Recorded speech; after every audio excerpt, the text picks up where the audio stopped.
Hello everyone. So today we are going to begin with a new chapter.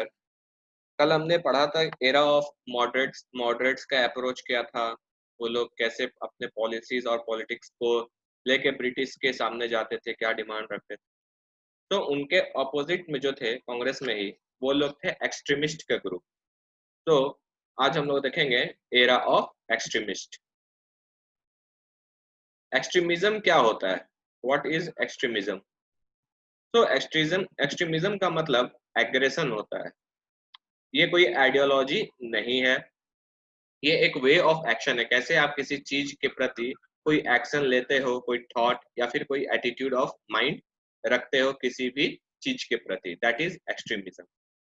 तो ये extremist थे कौन? तो ये जो ग्रुप था ये इंक्लूड करता था कुछ वायलेंट और कुछ नॉन वायलेंट लोग, जैसे कि गांधी जी नॉन वायलेंट थे, वहीं तुम्हारा कुछ और भी लोग थे जो कि वायलेंट थे।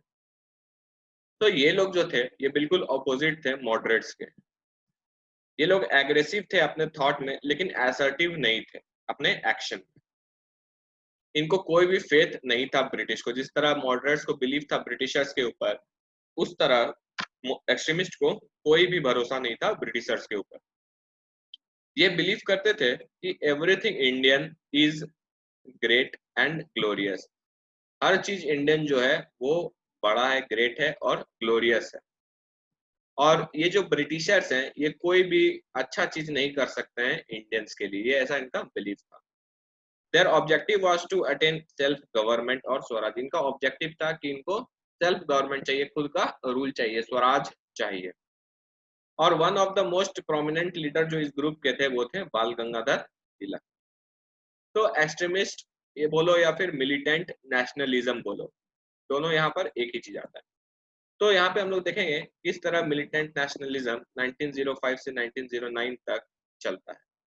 बट उससे पहले हम लोग देखेंगे कि कौन कौन सा फैक्टर्स था दैट वाज रेस्पॉन्सिबल कि ये एक्सट्रीमिस्ट या फिर मिलिटेंट नेशनलिज्म का राइज होता है।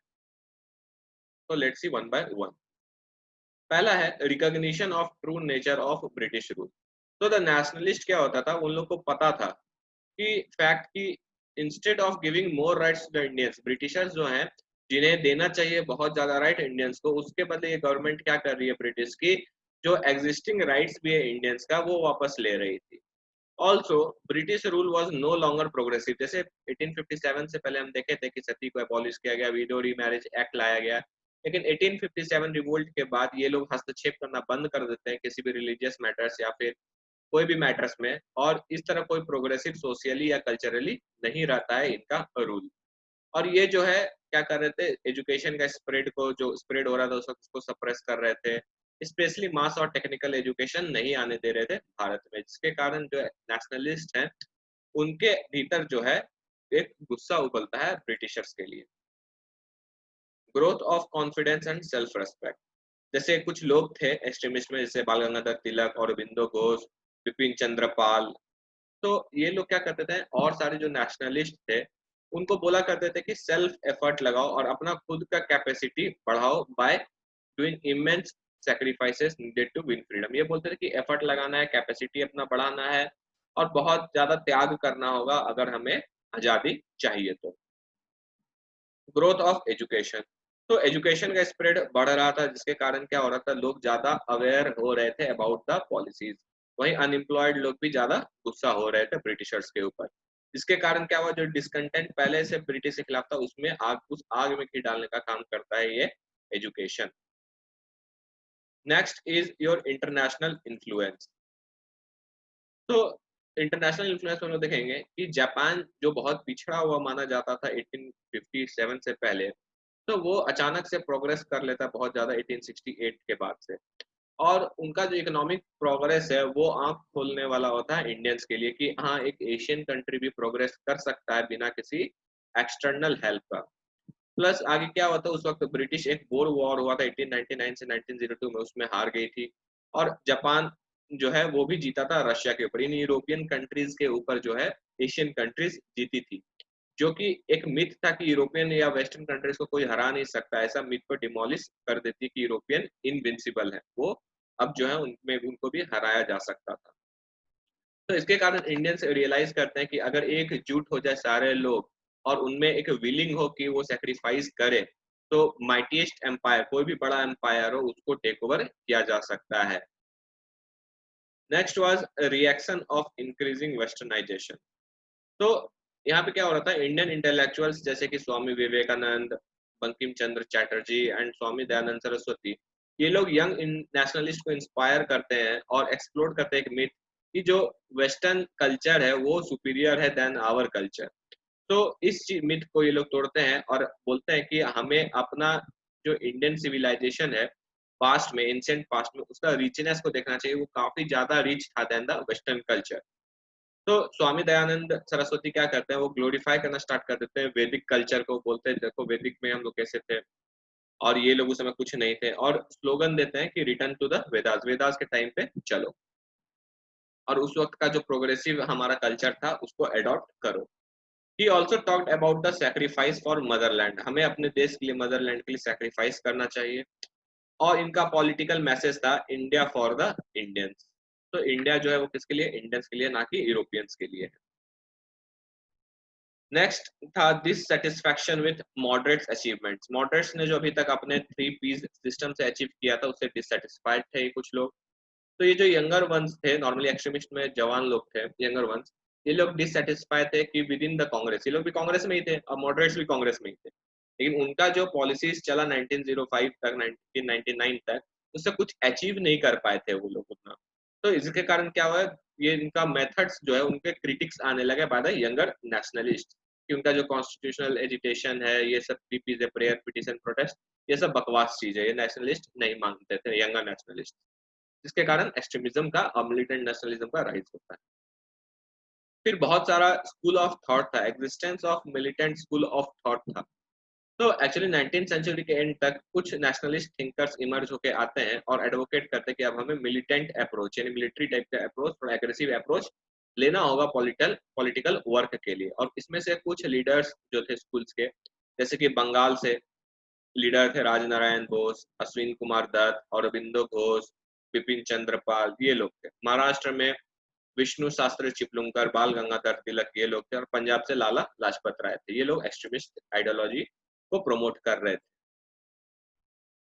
और जो one of the major cause for the rise of extremism है वो है role of Lord Curzon. Lord Curzon Bharat के वाइसरॉय रहते हैं। तो at the time when Lord Curzon came to India, जब लॉर्ड कर्जन भारत आए हुए होते हैं, तो इंडियन नेशनल मूवमेंट इस वक्त अपना जड़ पकड़ रहा होता है बहुत तेजी से। और वाइसरॉय क्या करते हैं, आइडेंटिफाई करते हैं कुछ रीजन जो ये आईएनएम को, इंडियन नेशनल मूवमेंट को और ज्यादा मजबूती दे रहा था। तो ये पता करते हैं कि जो डेवलपमेंट ऑफ एजुकेशन हो रहा है, ये वन ऑफ द कारण रीजन है for the strengthening of INM. फिर कॉलेजेस जो है वो क्या बन रहा है, फैक्ट्रीज ऑफ सेडिशन। अब यहाँ पे जो यंगर वंस है वो क्या कर रहे हैं, नेशनलिस्ट मूवमेंट वगैरह आगे बढ़ाया जा रहा है। प्लस लोकल सेल्फ गवर्नमेंट, जहाँ पे एम्पावरमेंट मिल गया था लोकल बॉडी को, बाय लॉर्ड रिपन दिया गया था लोकल सेल्फ गवर्नमेंट। फिर वहीं बंगाल जो है वो बन रहा है एक मजबूत सेंटर इंडियन नेशनल मूवमेंट का। तो कर्जन प्लान करते हैं कि सबसे पहले बंगाल नेशनलिस्ट को डिमोटिवेट किया जाए। उसके कारण क्या होता है, और बोलते हैं कि जो कांग्रेस है that is tottering to its fall, वो अपने खुद के पैर में कुल्हाड़ी मारे जा रही है। और ये उनका सबसे ग्रेट बड़ा एम्बिशन होगा कि वो असिस्ट करे, वो हेल्प करे कांग्रेस को अपने खत्म होने तक, कांग्रेस को खत्म करने में वो हेल्प करे। तो सम ऑफ कर्जन्स रिप्रेसिव, कुछ रिप्रेसिव पॉलिसीज लाते हैं ताकि ये सबको टैकल किया जाए। और इस तरह वो भले पॉलिसीज लाते हैं ताकि ये सबको टैकल किया जाए, लेकिन इससे क्या होता है, लोग के बीच में जो पहले से ब्रिटिश के खिलाफ अंदर में गुस्सा था वो और भड़क जाता है जब वो कुछ रिप्रेसिव मेजर्स लेते हैं इन सब चीज को कंट्रोल करने के लिए। तो देखते हैं एक एक करके वो लोग क्या करते हैं, कर्जन क्या क्या पॉलिसीज लाते हैं ताकि आईएनएम को कमजोर किया जाए। तो जो लोकल बॉडी के लिए जो था, जो स्ट्रेंथ था, उसके लिए कलकत्ता कॉर्पोरेशन एक्ट लाते हैं 1899 में। और कर्जन इंट्रोड्यूस करते हैं इस एक्ट को ताकि लोकल बॉडीज को कमजोर किया जाए। क्या करते हैं, जो पहले था कि ऑफिशियल मेजोरिटी में इंडियंस रहेंगे, इलेक्टेड मेजोरिटी रहेंगे, उसका मेंबरशिप को रिड्यूस कर देते हैं 12 को। इसमें से 8 जो है होंगे ऑफिशियल्स होंगे, यानी ब्रिटिशर्स होंगे, और केवल 4 इंडियंस होंगे टू बी नॉन। पहले मेजोरिटी था इंडियंस का, अब उल्टा हो गया। और जो चेयरपर्सन जो पहले elected member from the non official होता था, अब उसको क्या बोल दिया, that will be only among the officials. इस तरह वहां पे लोकल बॉडी को अपने कंट्रोल में ले आते हैं। फिर दिल्ली दरबार ऑफ 1903, जो 1903 में एक फेमिन हुआ होता है बंगाल में और कुछ रिलीफ मेजर्स नहीं लिया जाता है, जो भी लिया जाता है दैट वाज इनएडिक्वेट। और इसी बीच क्या होता है कि ब्रिटिश जो है ऑर्गेनाइज कर देती है दिल्ली दरबार, ताकि टाइटल दिया जाए केसर हिंद को टू किंग एडवर्ड सिक्स इन दिल्ली। वहां लोग मर रहे हैं और यहाँ पे ये लोग दिल्ली दरबार सजा रहे थे पैसे से। Third was young husband mission of 1903, ये मैंने पहले भी बताया तिब्बत को लेके। तो 1903 में कर्जन एक मिशन सेंड करता है तिब्बत में under the leadership of young husband, और यहाँ पे ब्रिटिश फोर्स क्या करती है, इस यंग हस्बैंड के कमांड के अंदर तिब्बत को कैप्चर कर लेती है और दलाई लामा को ह्यूमिलिएट करती है। अब जो कॉलेजेस में सेडिशन चल रहा था एज पर लॉर्ड कर्जन, तो ये उसके लिए लाते हैं इंडियन यूनिवर्सिटीज एक्ट ऑफ 1904। तो क्या होता था पहले, जो भी एफिलिएशन होगा कॉलेज का वो सब होता था सीनेट के द्वारा, जैसे आज यूजीसी है उस वक्त सीनेट हुआ करता था। तो ये जो सीनेट का मेंबरशिप है, ये पहले डिसाइड करता था कि सीनेट में कितने लोग होंगे, कितना मेंबर होंगे, खुद सीनेट ही डिसाइड करते थे। लेकिन कर्जन क्या करते हैं, रेस्ट्रिक्ट कर देते हैं मेंबरशिप ऑफ सीनेट को, बोलते हैं मिनिमम 50 होगा और मैक्सिमम 100 ही मेंबर रह सकता है इस सीनेट में, और हर एक मेंबर का जो टर्म होगा maximum that will be of 6 years. और कोई भी डिसीजन अगर सीनेट लेती है उसको गवर्नमेंट जो है ओवर रूल कर सकती है, और जो डिसीजन लिया जाएगा गवर्नमेंट के द्वारा वो बाइंडिंग होगा सीनेट के ऊपर। तो फाइनल अथॉरिटी जो पहले सीनेट के पास था कि किसी भी कॉलेज को एफिलिएट करना है या डिसएफिलिएट करना है, वो पहले सीनेट के पास था। तो अब वो कोई भी कॉलेज का एफिलिएशन या डिसएफिलिएशन वो गवर्नमेंट के पास रहेगा, सीनेट से ये पावर छीन लिया जाता है।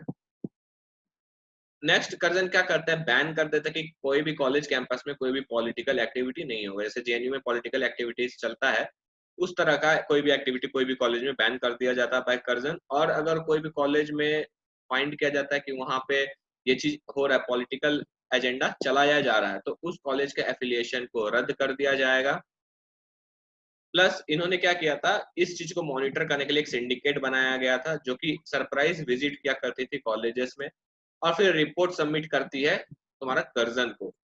और इनके रिपोर्ट के हिसाब से क्या होता, लगभग लगभग हंड्रेड्स ऑफ कॉलेजेस और यूनिवर्सिटीज को बंद कर दिया गया था, क्योंकि वहां पे पॉलिटिकल एक्टिविटीज फाइंड आउट किया गया।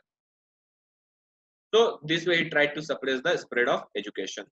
नेक्स्ट था कि जो इंडियन नेशनल मूवमेंट का स्ट्रॉन्ग सेंटर था वो बंगाल बन रहा था, क्योंकि वहीं से लीडर्स लोग आ रहे थे। तो ये डिसाइड करते हैं कि बंगाल को, बंगाल नेशनलिस्ट और आईएनएम को हटाया जाए, डिमोटिवेट किया जाए। इसके लिए डिसाइड करते हैं कि बंगाल को पार्टीशन किया जाए। This was suppose Bengal, Bengal included उस समय का बिहार, उड़ीसा, वेस्ट बंगाल, बांग्लादेश और असम। असम को एक्चुअली पहले ही अलग कर दिया गया था। तो अभी समझ लो यहाँ पे 1935 में बिहार, उड़ीसा, आज का वेस्ट बंगाल और आज का बांग्लादेश मिला के पूरा बंगाल था। तो डिसाइड करते हैं इस पूरे बंगाल को डिवाइड किया जाए। तो 1903 में लेफ्टिनेंट गवर्नर होते हैं बंगाल के उस समय एंड्रयू फ्रेजर। ये एडवाइस करते हैं कर्जन को कि इंडियन नेशनल मूवमेंट को वीक करने के लिए बंगाल को डिवाइड कर दिया जाए, पार्टीशनिंग बंगाल।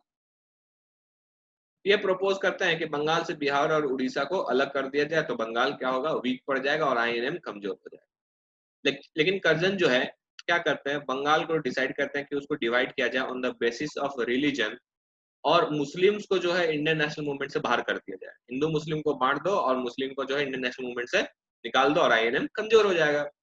तो कर्जन लेकिन इस चीज को करना चाहते थे, लेकिन ऑफिशियली तो ये चीज लिख नहीं सकते थे। तो अपने ऑफिशियल रिपोर्ट में जो वो सेक्रेटरी ऑफ स्टेट को देते हैं, उस वक्त के लॉर्ड रेस्ली होते हैं, तो दिसंबर 1903 में ये लिखते हैं कि वो उनका इंटेंशन है बंगाल को डिवाइड करना, लेकिन रीजन जो लिखते हैं वो लिखते हैं कि एडमिनिस्ट्रेटिव और कन्वीनियंस के लिए, वो एडमिनिस्ट्रेशन को आसान बनाने के लिए डिवाइड करना चाहते हैं बंगाल को। क्यों? क्योंकि 8 करोड़ का पॉपुलेशन था उस वक्त बंगाल को, और उनसे ये मैनेज नहीं हो रहा था उन लोगों से इतना बड़ा पॉपुलेशन, इसलिए वो डिवाइड करना चाहते हैं बंगाल को, ऐसा वो अपने रिपोर्ट।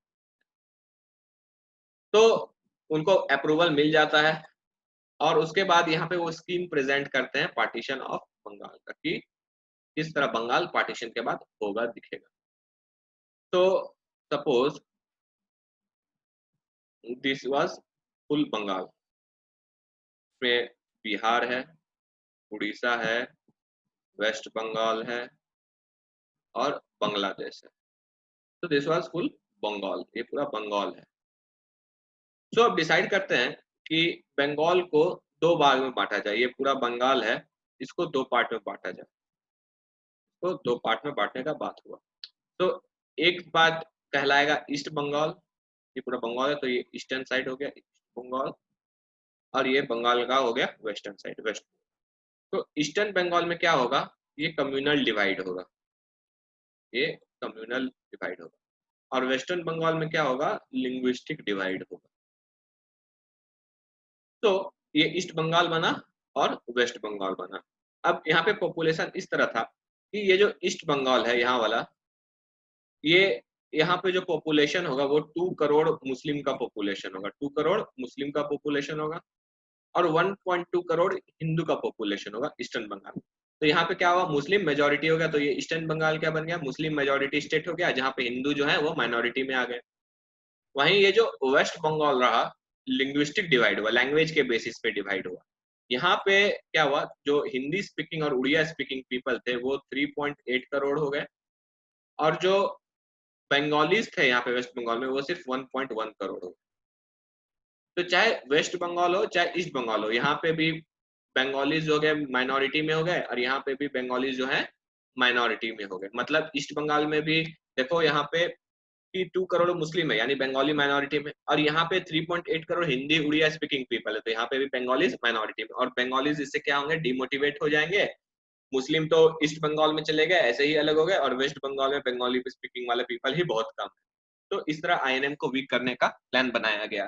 तो ये जो वेस्ट बंगाल है वह उस वक्त डिवाइड फ्रॉम द बंगाल, तो यही आज का वेस्ट बंगाल वाला है, और ईस्ट बंगाल आज वाला बांग्लादेश है। तो ब्रिटिश यहाँ पे सोचती है कि minority of Bengalis on both the sides, इसके कारण क्या होगा, ये जो नेशनलिस्ट है डिमोटिवेट हो जाएंगे, और आईएनएम क्या होगा, इंडियन नेशनल मूवमेंट कमजोर पड़ जाएगा।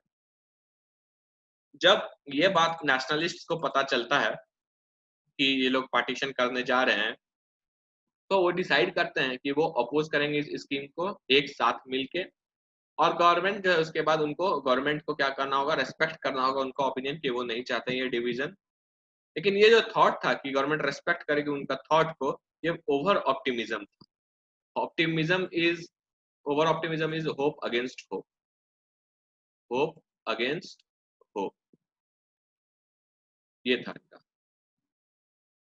तो ये ऑप्टिमिज्म किया गया था बाय द मॉडरेट्स कि उनकी बात माना जाएगा, बाय द ब्रिटिश उनका व्यू रखा जाएगा, और उनका जो आर्ग्यूमेंट था कि ये उनका ओपिनियन है उनको रखा जाएगा, वो लोग टुगेदर आएंगे, काफी एब्सर्ड था, वेग था, क्लियर नहीं था। लेकिन यहाँ पे मुस्लिम्स को तो अलग करना चाह रही थी आईएनएम से तुम्हारा ब्रिटिशर्स, इसलिए मुस्लिम्स को और खुश करने के लिए, वू करने के लिए, करजन यहाँ पे आर्ग्यूमेंट देते हैं कि ढक्का जो है, ढाका जो आज का बांग्लादेश है, वो बनेगा capital of the new Muslim majority province. और ये क्लियर हो गया था कि गवर्नमेंट जो है ये अपना पुराना पॉलिसी कि मुस्लिम्स को जो है पेड़ के झाड़ पे चढ़ा दो और कम्युनल डिवाइड कर दो to counter the Congress, Congress को काउंटर करने के लिए मुस्लिम को उनके अगेंस्ट खड़ा कर दो, उनको पेड़ पे चढ़ा के झाड़ पे और पूरा फुला दो, और इंडियन नेशनल मूवमेंट को कमजोर कर दिया जाए। लेकिन क्या होता है, इसके अगेंस्ट में जब ब्रिटिश नहीं मानती है मॉडरेट्स का बात, तो वो एंटी पार्टीशन मूवमेंट चलाती है मॉडरेट्स। फ्रॉम 1903 से 1905 तक मॉडरेट्स एंटी पार्टीशन मूवमेंट चलाती है। तो जो लीडरशिप है by the moderates for anti partition movement of Bengal, that was provided by Surendranath Banerjee, K Mitra और पृथ्वी चंद रे, या पीसी रे भी बोल सकते हैं। तो इनका वही पुराना मेथड मॉडरेट्स का कि पहले पिटीशन डालें, वो भी नहीं माना, उसको डस्टबिन में फेंक देते थे ब्रिटिशर्स। पब्लिक मीटिंग, ब्रिटिश अपना कान बंद कर लेती थी। फिर अपना मेमोरेंडा और प्रोपागेंडा टुवर्ड्स न्यूज़पेपर्स लाइक हिटाब्दी, संजीवनी एंड बंगाली, और पढ़ने लिखने वाले लोग ही कितने थे जो न्यूज़पेपर्स समझे। तो इनका जो ऑब्जेक्टिव था कि ये इतना प्रेशर डाल दे गवर्नमेंट के ऊपर through this an educated public opinion in India और इंग्लैंड में, ताकि ब्रिटिशर्स के कान तक ये पहुंच जाए कि पार्टीशन ऑफ बंगाल वो अनजस्ट है और इसे इम्प्लीमेंट ना करें। लेकिन इस वक्त जो है इंडिया में लिटरेसी रेट ही नहीं था, तो पब्लिक एजुकेटेड पब्लिक ओपिनियन बनेगा कहाँ से, मॉडरेट्स को तो पता ही नहीं। लेकिन जो ब्रिटिश गवर्नमेंट है वो अपना स्टैंड जो है वो क्लियर कर देती है और डिसाइड करती है कि वो पार्टीशन होगा, क्योंकि यहाँ पे ब्रिटिश बिलीव करती है कि बंगाल जब तक यूनाइटेड है तो वो स्ट्रेंथ है, Bengal united is a strength. और अगर वो बंगाल को डिवाइड कर दे तो आईएनएम क्या, इंडियन नेशनल मूवमेंट कोई और डायरेक्शन में चला जाएगा, रिलीजियस हिंदू मुस्लिम वाला कांड हो जाएगा। तो पार्टीशन को ऑफिशियली अनाउंस कर दिया जाता है बाय द ब्रिटिशर्स इन जुलाई 1905। यहाँ पे मॉडरेट्स कुछ नहीं कर पाते हैं। और ये जो इवेंट हुआ जब मॉडरेट्स अचीव नहीं कर पाए, ये इवेंट जो है मोटिवेट कर देता है जो यंगर नेशनलिस्ट यानी एक्सट्रीमिस्ट है उनको, और उनको एक अपॉर्चुनिटी मिल जाता है कि वो एक एग्रेसिव थ्रोबैक करे ब्रिटिशर्स के ऊपर थ्रू देयर स्वदेशी एंड बॉयकॉट मूव। और जो एक्सट्रीमिस्ट हैं वो ये प्रपोजल लाते हैं। तो कल के लेक्चर में हम देखेंगे कि एक्सट्रीमिस्ट कैसे स्वदेशी एंड बॉयकॉट मूवमेंट करते हैं, लाते हैं, और क्या क्या होता है आगे। So today we will end our lecture here only. कोई doubt हो you can comment me below.